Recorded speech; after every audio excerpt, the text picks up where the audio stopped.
Високите температури го зголемија бројот на пациенти со цревни инфекции на инфективната клиника. Станува збор за болести кои најчесто се внесуваат преку храна во која што се размножени бактерии и нивните токсини.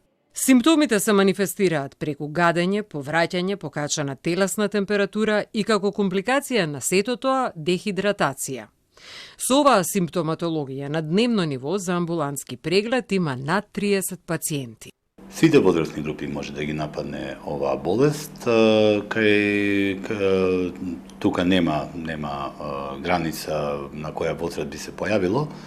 Едноставно секој кој што ќе дое во контакт со неисправна храна може да ја добие оваа инфекција, така да ги имаме сите возрастни категории, но секако највулнерабилни се малите деца и возрастните, постарите лица, кои што се и најчесто ги хоспитализираме заради тежината на клиничка слика и заради компликацијата, тоа е дехидратацијата.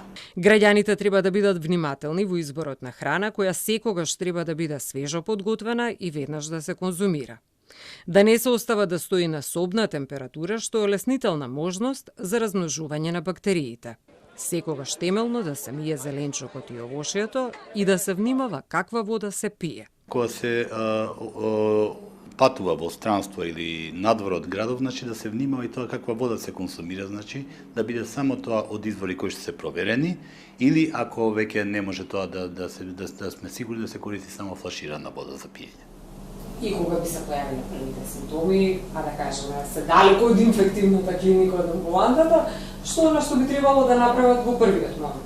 Значи битно е да се држи организмот во добра хидратација, да се внесува доволно течност, постојат тие орални рехидратациони раствори кои што може да се најдат во секоја аптека, па и во продавница, кои што ќе бидат доволни за да се одржи балансот во организмот додека се дојде и се укаже адекватна медицинска помош.